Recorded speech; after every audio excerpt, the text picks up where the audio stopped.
সবাইকে শুভেচ্ছা ও ভালোবাসা জানিয়ে আমি আফতাব হালদার আজ শুরু করছি দেশের খবর।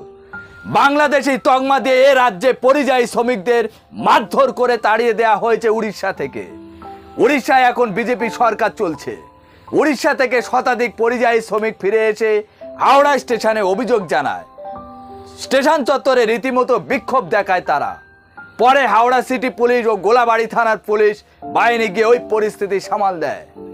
মূলত মালদা, মুর্শিদাবাদ, নদিয়া এই সব জেলা থেকে কয়েকশো পরিযায়ী শ্রমিক উড়িষ্যায় কাজ করতে গিয়েছিলেন।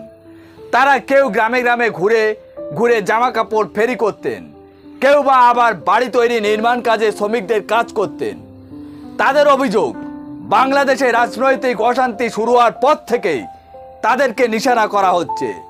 তারা সরকারি আধার কার্ড, ভোটার কার্ড এছাড়া আরও সরকারি পরিচয়পত্র দেখিয়েও কোনো সুরাহা মেলেনি।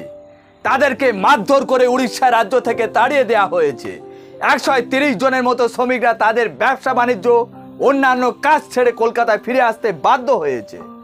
এই পরিযায়ী শ্রমিকরা বলেন, অনেক অনুরোধ করলাম কিন্তু তাদের কথা কেউ শুনলই না, তাই ওখান থেকে চলে আসতে বাধ্য হলাম।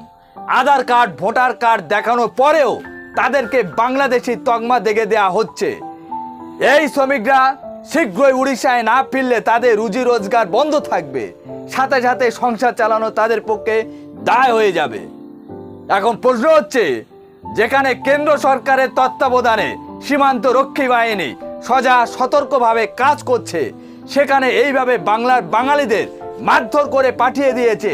এটা কত বড় মূর্খের পরিচয় দিয়েছে আপনারা বলুন।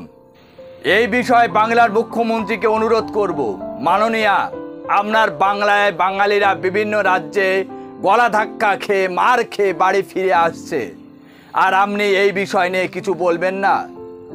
আমার মনে হয় এই বিষয় নিয়ে ইমিডিয়েটলি কিছু করা উচিত। তা না হলে আগামী দিনে ভয়ঙ্কর পরিস্থিতি তৈরি হবে।